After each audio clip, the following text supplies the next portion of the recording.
तो नहीं हो पाएगा बोल रहे हैं। अब इतना बड़ा अस्पताल में क्या फायदा जब मेरा इलाज नहीं हो रहा है। भाई सरकारी अस्पताल किस लिए है? तो पैसा रहता तो प्राइवेट में ही चले जाते ना सर, जांजगीर चांपा में। यहाँ क्यों आते सरकारी हॉस्पिटल में अपना इलाज करवाना? नहीं। अच्छा, ये जो डॉक्टर है दरअसल यही है जो सामने जूनियर डॉक्टर्स हैं, यही बेसिकली आपका इलाज करते हैं। अब ये हड़ताल पे चले गए। अब ये क्यों गए हैं? ये कह रहे हैं कि 4 साल से इनका स्टाइपेंड नहीं बढ़ा। तो सरकार गलत है या ये गलत है? नमस्कार, मैं हूँ राजेश राज। अगर आप छत्तीसगढ़ में रह रहे हैं तो फिलहाल अभी कुछ दिनों के लिए बीमार मत पड़िएगा।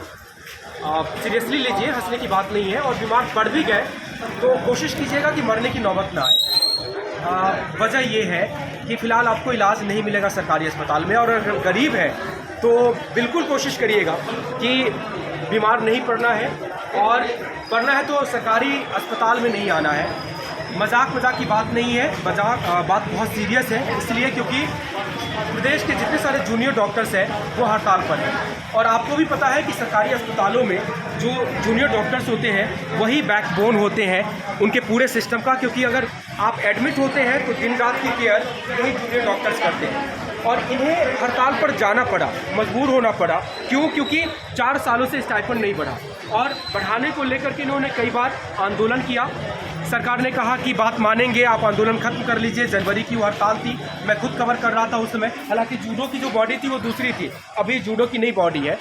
और 2 दिन हुए हैं, आज ओपीडी कल डाउन किया, और आज से इन्होंने इमरजेंसी सेवाओं को भी बंद कर दिया। और उसके चलते जो ये आप सरकारी अस्पताल देख रहे हैं, छत्तीसगढ़ का सबसे बड़ा सरकारी अस्पताल मेकाहारा है, और यहाँ जो मरीज़ आ रहे हैं वो कैसे परेशान हो रहे हैं, एक तो पहले उनकी बात सुना देते हैं आपको, और फिर उसके बाद मैं आपको बताऊंगा कि क्या तकलीफ हो रही है। जरा बता दीजिए कि क्या तकलीफ हो रही है हड़ताल की वजह से। हड़ताल की वजह से हमारा चेकअप नहीं हो पा रहा है, रिफर कर दिए हमको जी। मैं जांजगीर चांपा से इलाज करवाने के लिए आई हूँ।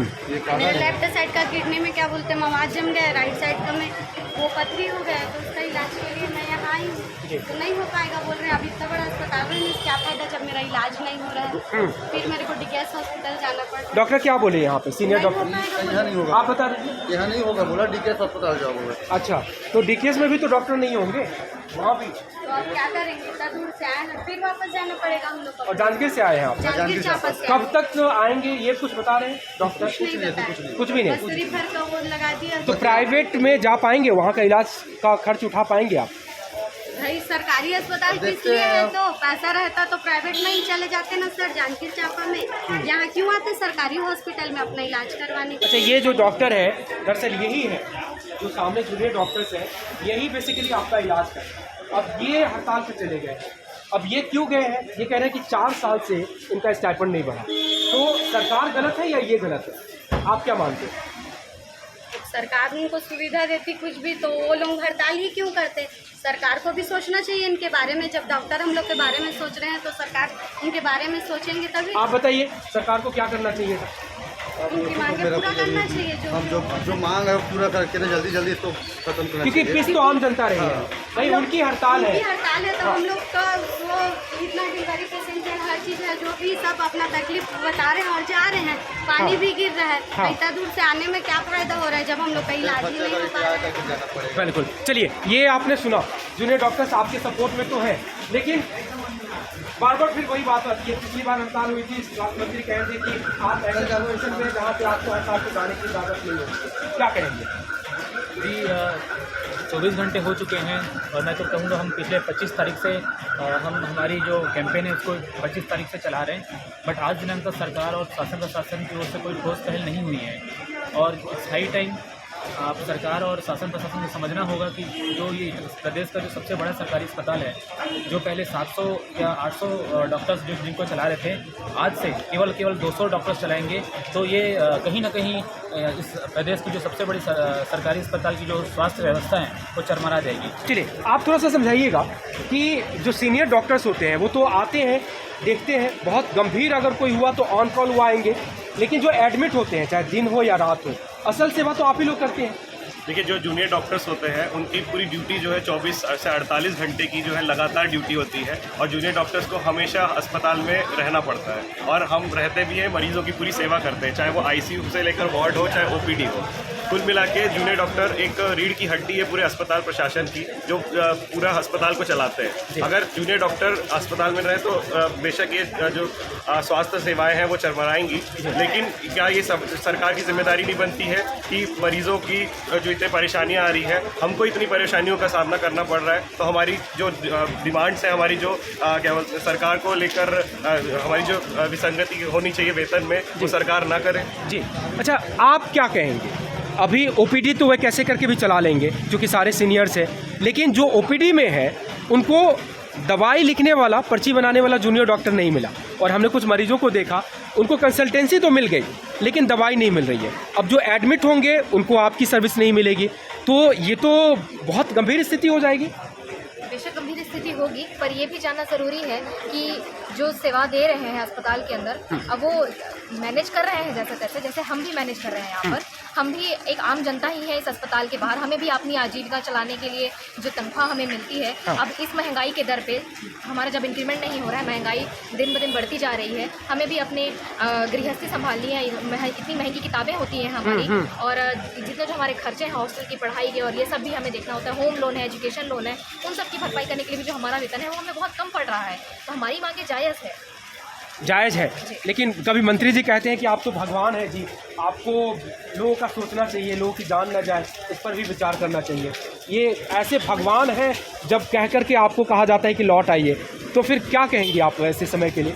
मरीजों का ही सोचकर हमने पिछली बार भी अपना जो है हड़ताल वापस लिया था उनके मौखिक आश्वासन से, ठीक है, पर हमने भी देख लिया कि उन्होंने जो आश्वासन दिया वो उस पर खरे नहीं हो रहे, उन्होंने अपना वादा अधूरा छोड़ा, जो कि हमें लगता है कि हमारे साथ धोखा है। चलिए थोड़ा सा आगे आ जाइए, मैं आपसे भी कुछ करूँगा। ये जो इमोशनल प्ले होता है, भगवान है, जान नहीं जानी चाहिए, वो आप भी तो इंसान है, भगवान कह करके सिर्फ और एकदम फ्री में काम करा लेना, क्या ऐसा चाह रहे हैं लोग? मेडिकल प्रोफेशन को हमेशा से इस चीज़ के साथ रिलेट कर दिया जाता है, जैसे कि बाकी प्रोफेशंस हैं, बाकी CA हैं, इंजीनियर्स हैं, सब हैं, उनकी ही नीड्स की तरह हमारी भी नीड्स हैं, एंड आई थिंक भगवान करके हमें इमोशनल कर दिया जाता है। बिल्कुल, अभी भी हमें पेशेंट्स का दुख देख के अच्छा नहीं लग रहा है, हम खुश नहीं हैं इस चीज़ से कि हम आराम से वहाँ बैठे हैं और पेशेंट्स हमारे परेशान हैं, बट हर बार ये नहीं चलेगा ना। आप भगवान बोल के हमसे काम करवा रहे हैं, कोविड में फूल बरसा दिए, इतना काम हमने अपनी लाइफ रिस्क करके इतना काम किया, but no incentives, no increment in the pay, तो ये कब तक चलेगा?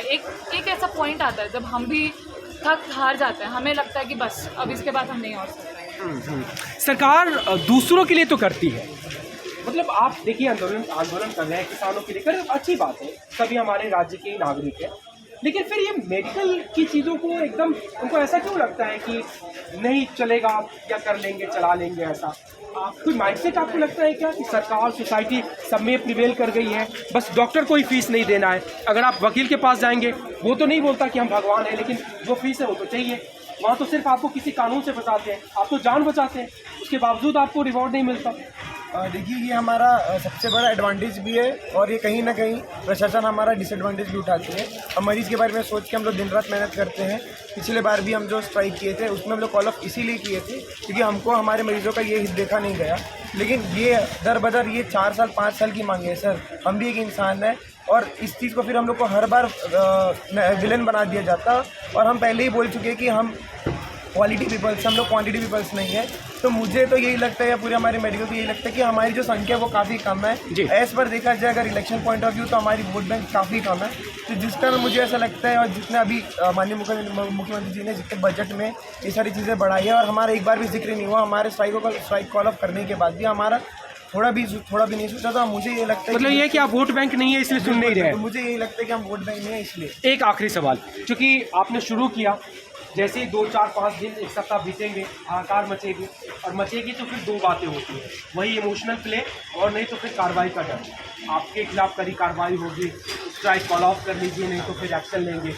क्या सोचे हैं इस बार आप? इस बार कुछ आर पार जैसे मूड में है या फिर प्रेशर काम करेगा सरकार का और फिर से वापस आना पड़ेगा आप लोगों को? हमारी मांगें जो है वो मूलभूत है और कम से कम 4 वर्ष पुरानी है करके। इस मांगों पे हमें कई बार आश्वासन मिल चुका है, लेकिन ज़मीनी स्तर पर कोई कार्रवाई नहीं हुई। इस बार हमारे पास ये अंतिम विकल्प है। इस बार हम स्ट्राइक पे सरकार के सिर्फ और सिर्फ आश्वासन पे नहीं उठने वाले हैं। मुख्यमंत्री जी सामने आके कुछ बात करें या मीडिया के सामने आके बात करें या हमें लिखित कार्रवाई दें, तभी हम वहाँ से हड़ताल से हटेंगे, लेकिन तब तक के हम हड़ताल पर डटे हुए रहेंगे। जूडो प्रेसिडेंट जी, फाइनल एक आपसे कॉल लेते हैं कि क्या होगा इस बार की स्ट्रेटेजी, क्योंकि पिछली बार भी हमने देखा आपने काफ़ी जोर शोर से, और वही स्थिति तब भी हुआ था। लोग हाहाकार शुरू हुआ, स्वास्थ्य मंत्री और तमाम लोगों के बयान आए और अल्टीमेटली फिर दबाव में आकर के आपको कॉल ऑफ भी करना पड़ा। आश्वासन मिला था कि करेंगे, वो आपने ट्वीट अभी अपने डिस्प्ले भी किया है। इस बार क्या सोच रहे हैं, क्या आप रास्ता निकाल सोच रहे हैं? इस बार जो हमारा एसोसिएशन है वो बहुत ही रिजिड है, बहुत ही फर्म है कि जब तक हमें कोई ठोस कार्रवाई होती नज़र नहीं आता है तब तक हम अपने आंदोलन को ख़त्म नहीं करेंगे। और हम साथ में ये भी ध्यान रख रहे हैं, लगातार ध्यान रख रहे हैं कि जो मरीजों की जो स्वास्थ्य सेवाएं बाधित ना हो। इस वजह से हम हमारे धरना स्थल पे व्यापक रूप से ओपीडी सेवाएं दे रहे हैं। और क्योंकि आपने पहले भी बताया कि क्योंकि हमारी जो सर्विसेज है वो इमरजेंसी सर्विसेज हैं, अगर ज़रूरत पड़ता है हमारे आंखों के सामने कोई मरीज़ जिसको बहुत ज़्यादा इमरजेंसी की ज़रूरत है, तो हम ये भी बोलते हैं कि हम तो इमरजेंसी सर्विस जरूर प्रोवाइड करेंगे जितना हमसे बन पाता है। जी चलिए, अच्छे से बताना कहाँ से आए हो आप? किस हम लोग संतोषी नगर से। जी, क्या हुआ यहाँ पे बताओ? यहाँ बोले कि वो करवाना था सोनोग्राफी वगैरह, तो बोले कि डॉक्टर हड़ताल में तो नहीं हो पाएगा, हम लोग कुछ नहीं कर पाएंगे। तो ऐसा थोड़ी होता है, इन लोग हड़ताल में तो मरीज का भी इलाज नहीं हो पाएगा, कुछ करेंगे तभी तो होंगे, इसी वजह से ऐसे जा रहे। तो कब करेंगे बताएं? ये तो बोले नहीं है कि ये बोले कि हड़ताल खत्म होगा तभी हो पाएगा, अभी कुछ नहीं हो पाएगा। कब? ठीक बताएं, कितना फर्क पड़ा है इनके आंदोलन की वजह से, क्या क्या परेशानी हो रही है मरीजों? बहुत ज़्यादा परेशानी हो रहा है मरीजों को। हम सुबह से आए हुए सिटीजन का आज के डेट में हमको डेट मिला हुआ है, वहाँ पे गए तो बोल रहे हैं कि हड़ताल है, डॉक्टर लोगों का हड़ताल ख़त्म होगा तभी सिटी स्कैन होगा, ऐसे बोल रहे हैं। अच्छा, मेरा कहना है कि जब जूनियर डॉक्टर लोग हड़ताल में है तो सीनियर डॉक्टर लोग क्या कर रहे हैं? उन लोगों को तो देखना चाहिए ना, वो लोग भी ध्यान नहीं दे रहे हैं। अच्छा, सिटी स्कैन किस बात का हुआ था? मेरा आँख के लिए आया था, मैं सिटी स्कैन कराने के लिए। आँख के लिए आए थे? जी, पहले से डेट मिला हुआ था? जी हाँ। नहीं किए? नहीं हुआ। अच्छा, ये कब तक खत्म होगी ये बता रहे हैं? कुछ नहीं बता रहा, निश्चितकालीन हड़ताल है ऐसे बोल रहे हैं। कितना दिन तक परेशान हो रहे? 40 किलोमीटर दूर से रोज आ रहे हैं। आप 40 किलोमीटर दूर से आए? जी हाँ। कहाँ से? मांडर से आ गए हैं। मांडर से आए? जी हाँ। बाहर कराएंगे, खर्च होगा? बाहर में खर्चा होगा, अगर पैसा रहता तो बाहर में करा लेते, नहीं है इसलिए तो यहाँ पे आया कराने के लिए। मैं रायपुर से ही हूँ। जी, क्या अपना एक्सपीरियंस शेयर करिए, क्या यहाँ एक्सपीरियंस तो ठीक था, बाकी स्टाफ वर्किंग नहीं है, हड़ताल पे हैं। अच्छा। और डॉक्टर तो बैठे हैं लेकिन उनके जूनियर नहीं बैठे हैं। जैसे सपोज कोई पेशेंट बाहर से आ रहा है, उनको मेडिसिन की रिक्वायर्ड है, लेकिन मेडिसिन है, स्टाफ ओपन है, लेकिन वहाँ जब तक जूनियर पर्ची नहीं, हाँ पर्ची नहीं बनाएंगे तब तक उसको मिलेगा नहीं। तो फिर बाहर से दवाई खरीदनी चाहिए। अब मान लो मैं तो खरीद सकता हूँ, जो सक्षम नहीं है वो तो बाहर ही से लेगा ना। डॉक्टर्स ये कह रहे हैं, जूनियर डॉक्टर्स, कि हमको 4 साल से आपने स्टाइपेंड नहीं बढ़ाया। सारे डिपार्टमेंट में सरकार कहती है कि आपको 10% 5% बढ़ा देती है। ये कई बार आंदोलन कर चुके हैं, सरकार ने कहा था कि हम आपकी बात सुनेंगे, और फिर अब नहीं सुने तो फिर ये चले गए। इसमें किसको सही किसको गलत? नहीं, किसको बीच का रास्ता तो निकालना चाहिए। वो भी अगर जॉब कर रहे हैं, अगर गवर्नमेंट को भी देखना चाहिए उनके अकॉर्डिंग चीज़ें हो रही है कि नहीं हो रही है, इनको भी देखना चाहिए। अगर पब्लिक लाइफ में है तो इनको भी सोचना चाहिए कि जो डॉक्टर्स ये कह रहे हैं कि आप सिर्फ हमको भगवान कह दीजिए, हमको पैसे नहीं दीजिए तो हम पढ़ेंगे कैसे? उसमें भी लगता है, किताब कैसे खरीदेंगे? हमारे पीछे परिवार है, उसको चलाएंगे कैसे? तो आप भगवान कह करके फूल पत्ती चढ़ा देंगे, हमारा जीवन उससे नहीं, अल्टीमेटली उनको भी तो चाहिए, उनके भी खर्चे हैं, उनको भी तो चाहिए ना।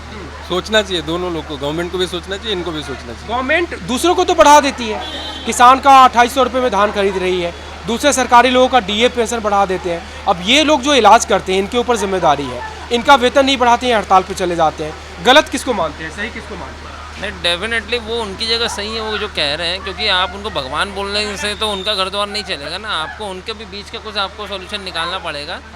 तो कहीं ना कहीं वो उनकी जगह सही है, और सरकार को इन दोनों के बीच का जो एक रास्ता है वो निकालना चाहिए, ताकि जो अब जैसे आज जैसे हम सफ़र कर रहे हैं जिस से, वैसे ही बाकी लोग भी आके करें। हम लोग तो लोकल हैं, ठीक है, हम लोग कर लेंगे जैसे भी, लेकिन बाकी जो है जो नहीं समझते, जो अभी मेरे सामने कुछ महिलाएं थी ऊपर जो आ रही जो जा रही थी, उनको ज़्यादा समझते हैं, बोले पर्ची लाऊं, कहाँ जाए, क्या करें। तो ये दिक्कतें हो तो एटलीस्ट उनका सब्स्टिट्यूट वहाँ बैठा लें आप, तो ये ऑप्शन बन सकता है। जो भी है वो सरकार को ध्यान देना चाहिए। 10 बजे से आए हैं, 10 बजे से आके पूरा मतलब ये ट्रीटमेंट पूरा करवाएं, मतलब ये करवाएं तो यहाँ जांच वाला बोलते कुछ भी जांच नहीं हुआ, कल आना बोली से।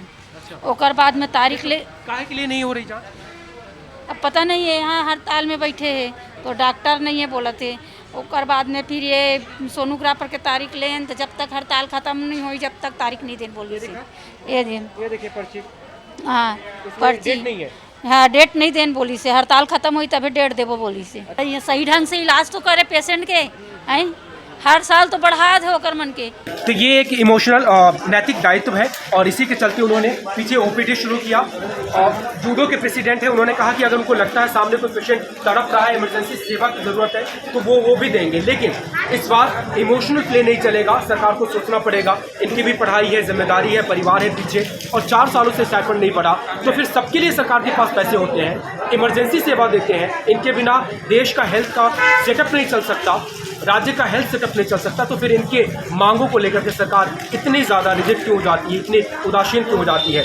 ये दूसरा दिन है आंदोलन का। फ़र्क अभी से नज़र आने लगा है। आंदोलन का जैसे जैसे दिन बीतेगा स्थिति और ख़राब होगी। बेहतर होगा कि कोई पहल हो, बीच का रास्ता निकले और फिर आम जनता भी सुरक्षित रहे और जो हमारे राज्य के हेल्थ सेटअप संभालने वाले युवा डॉक्टर हैं ये भी संतुष्ट हैं। कैमरा पर्सन अभिषेक के साथ राजेश राज, IDC को रिपोर्ट।